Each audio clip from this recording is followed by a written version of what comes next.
This is a reminder video on how to purl for beginner knitters. I will show how to do this in continental style as well as English. How to hold your yarn continental style I went over in the how to knit for beginner reminder video that I posted a few days ago. So please take a look at that if you need a reminder on how to hold the yarn continental style as well as English. So for purling, I'm working on a sock right now on the heel, so I'm going to slip this first stitch right off and go ahead and get into purling. Taking the right needle, I'm going to go into the loop, and I'm using continental style. I'm using my pointer as my anchor or my lever. So with the yarn in the front, I'm going to make the yarn go up and over the needle, and then I'm going to push it back out of the same area in the loop that I went into. So let me show that again. Right in there, right needle will go in, okay, just like that. The yarn's in the front. I'm going to pull the yarn up and right over the top of the needle, and then I'm going to push that yarn back out through that hole that I went into and push off, and then keep going. So I pull my yarn down to the front, needle in, up, over, and then push it right back out. Let me grab, oh, I need to cut a new moleskin because I'm stabbing myself in the finger here. Up and over, push off, yarn in front,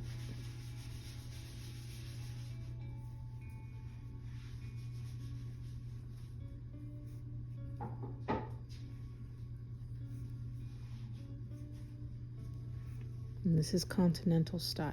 The yarn stays in the front, up and over, push it off, yarn in front, right needle goes into the front leg of the stitch, up with the working yarn, down and over, and then push it back out through that hole, that stitch. To do it English style, using, let me get my counter off my finger, using my right hand, get the yarn onto my hand, right needle still goes in, nothing is changing, but now I have to let go with my right hand, letting go of the right needle, and I kind of hold everything with my left, pinching it, and I have to throw this yarn up and over the needle. So I am going up and over the needle. So you can see it's still on top of the needle. So I'm going to wrap that a little bit tighter so I can get it out of the way. And I'm going to push the needle right back out through that hole. So let me show you again. I'm going to undo what I just did.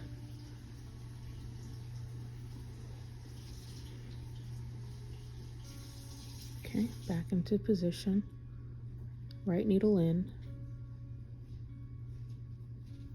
get it up and over that needle, and then push the yarn out. I'm going to zoom in a little. There we go.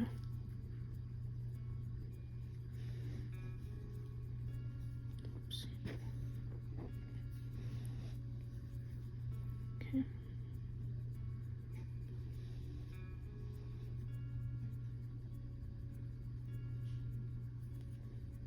My tension is totally different when I do English style. Let me do this.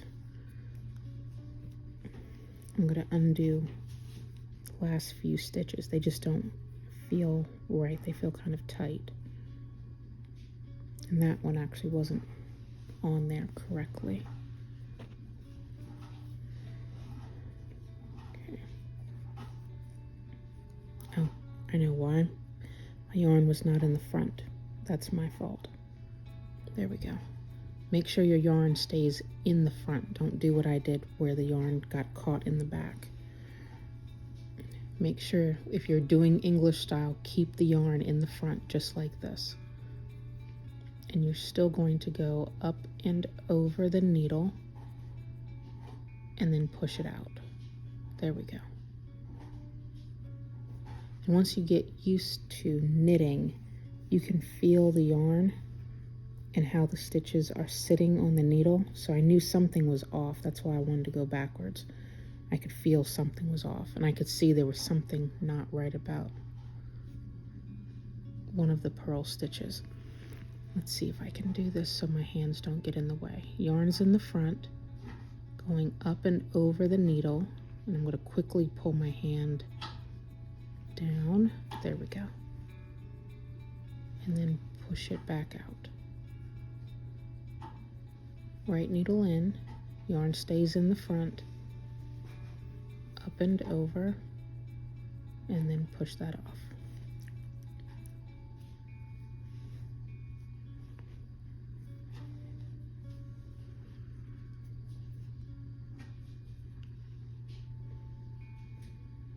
See if I can do that without getting my hands in the way so much.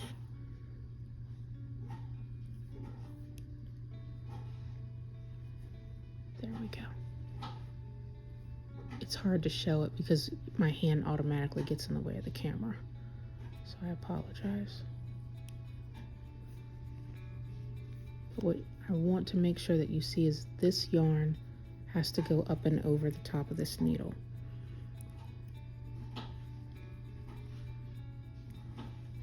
If you choose to do English style, this is how you would throw it. Throw the yarn on top of the needle and then push it back off. For me, English style definitely slows me down, which is not a bad thing. It's relaxing. But I'll mainly use it in color work, where one hand will take one color, the other hand will take the other color. One hand is doing continental, the other one is doing English style. Just two different colors going at the same time. Unless I just want to use my Norwegian thimble. Okay. Hopefully that makes sense. Let me do it one more time and try to get it as clean as I can. So what I'm doing is, again, yarn in the front. You want to put it on top of the right needle. And you can even do this. If you don't want to wrap it around your entire hand, you can literally just use your thumb and your pointer finger to move the yarn. Just like that. Just make sure that you're holding it with your left hand so the needles don't come out. So up and over, and just make sure you pinch that yarn, the working yarn, to hold it on there. And see, if you don't hold it, the needle wants to move around. So I'm just pinching it underneath with a good bit of the material in my fingers.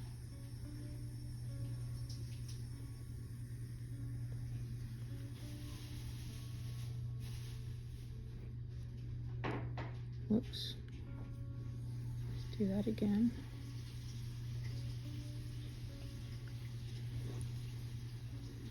There we go. All right, it's not wanting to work with me. Trying to find a good way to show it with my hand not getting in the way, but it just doesn't work that way.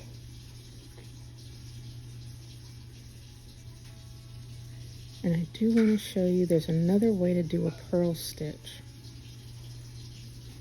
continental style, and it's making a purl stitch. It's purling Norwegian style is what it is. But let me get back through this row and I'll show you. Let me zoom out a little bit.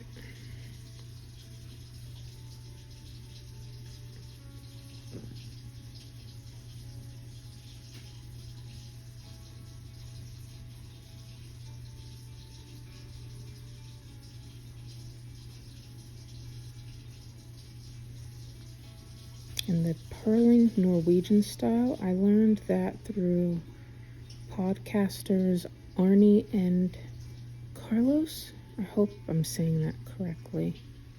I came across their podcast a few years ago and saw that there is a way to purl Norwegian style. And it's interesting. It's kind of cool.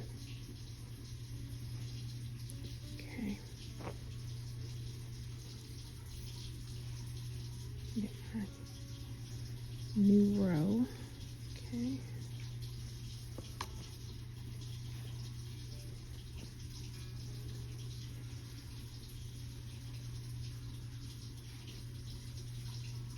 Let me get a few of these in so things are locked into place. Okay. Now I'm still going to do this continental style. I've never tried an English style, so I'm sure you can do it. I might try it here, but it's easier continental style, I'll say, for me. I don't think I'll be able to do it very well English style, but we'll see. So purling Norwegian style, the yarn, instead of keeping it in the front and doing up and over, yarn in front, up and over, you're actually going to keep the yarn in the back like you would when you knit. When you knit, the yarn stays in the back and you go through the front and pull it out. For Norwegian purling, you will also keep the yarn in the back. I don't do it too often, but there is a way to do this, and I have to get my brain to reset so I remember how to do this. See if I can do it. Yep. There we go. So let me show you that again. Yarn in the back. Right needle stays in the back. And the yarn is in front of the right needle, not the other way around. Because if I have the yarn behind my right needle and try this, it's not going to work. It'll just not work at all. It'll knot up. So yarn in the back, right needle all the way in the back so that it's behind the working yarn. And what you'll do, you'll go into the stitch just like you would to purl. Now you're going to move the right needle so it goes back and grabs the yarn, brings it forward, and then you're going to push it back through the loop.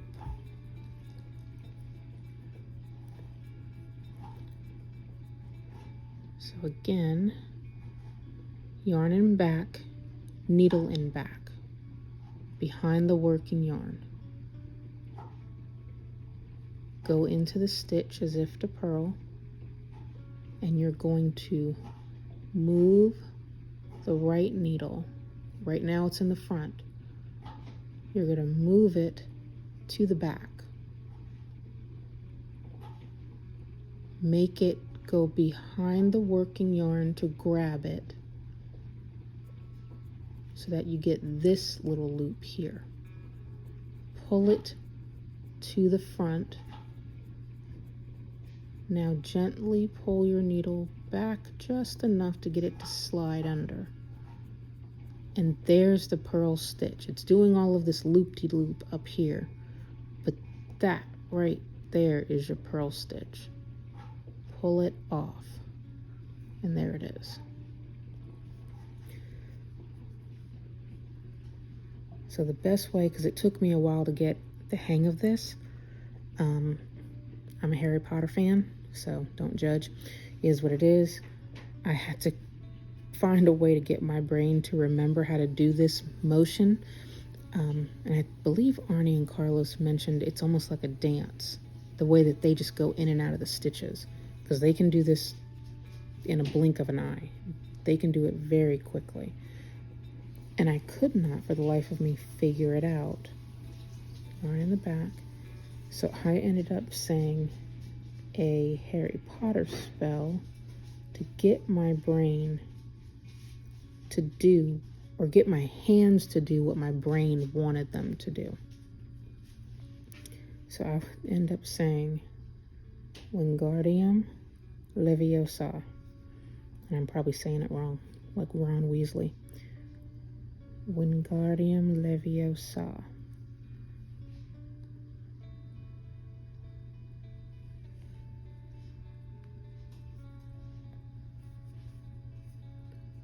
Again, from the back, you're going to pull it to the back, twist it around that needle, and pull it back out. And it is like a little dance. Oh, I wanted to make sure that I note for beginner knitters, because I went through this a lot in the beginning, when you're pulling your stitches to kind of elongate them, stretch them out across the needle, on the right needle, don't pull so much that you lose enough slack in here that you can't get your needle to go in. So let me show you what I mean. You see how I'm pulling? Because the working yarn's way over here, and I got to get over here. So if I'm pulling on this right needle and the working yarn is way over here, you see how I'm stretching everything out? It's not only stretching out the material, but it's also just putting too much tension on my hands. So you don't have to be right up on the needle tips like that unless that's comfortable for you. Just find a good balance between the two. And that's when you're knitting and purling. Just find the right balance between the two needles so that you've got enough slack in here so that you can manipulate comfortably when doing your knits and your purls. And it takes practice. So again, in the back, wrap around, grab the yarn, and then pull it out again.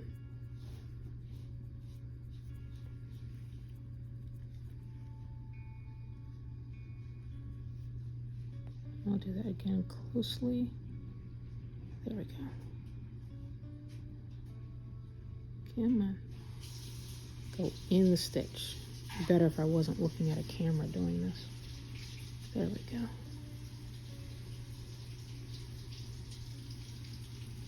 And I'll show you what these Norwegian purls look like on the other side. They'll still look the same. I mean, you're not changing anything. But your tension might be a little different. At least mine does. Yours may not. All right.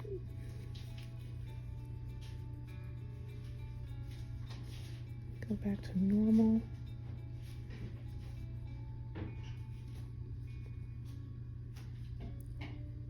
And for me, Norwegian purling is definitely something where I just want to do it because I want to, because it will slow me down. But that's just me. Some people can definitely do it way faster. Wonder why that's yarn is splitting. let's see, that was row 1. Okay. So these ones were plain old continental pearls. Let me see if I can feel a difference. Sometimes I can. And I can tell my Norwegian pearls versus my continental pearls. No, no tension difference today. And that's okay. So yep, I just wanted to do a quick little how to purl reminder video for beginner knitters. And I'll show you a few more on the next row.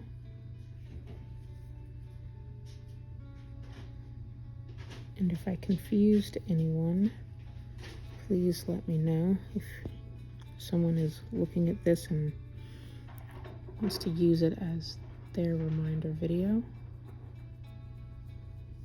Okay, so I'm going to stick to continental, up and down.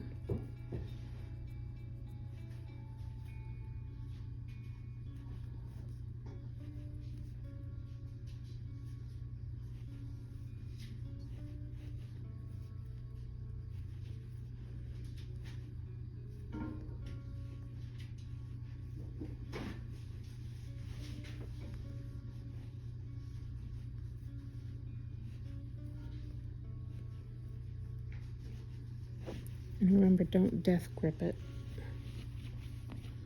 Your pearl stitches may be tighter than your knit stitches. I think that's a normal trend with knitters, so to speak. I've always heard that, but it could be a myth. All right, let me go to English style and finish up this row so you can see. But if your pearls end up being tighter than your knit stitches, that's fine. Just don't make it so tight that it's puckering your work.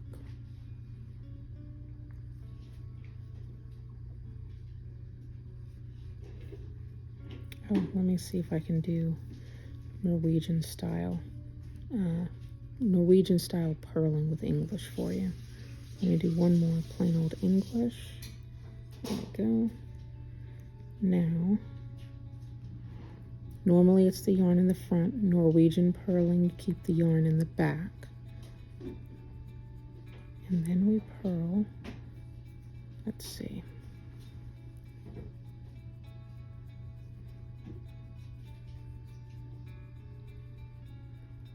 Yeah, I have to figure out, I'm looping it probably incorrectly. There we go.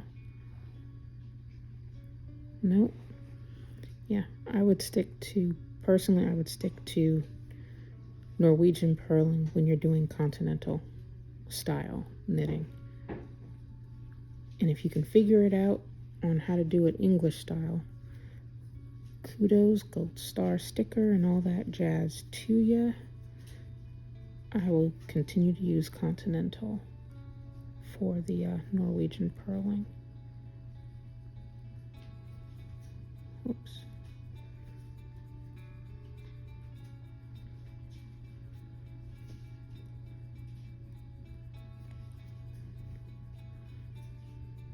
Alrighty, almost done with this. And I hope this helps a beginner knitter out there.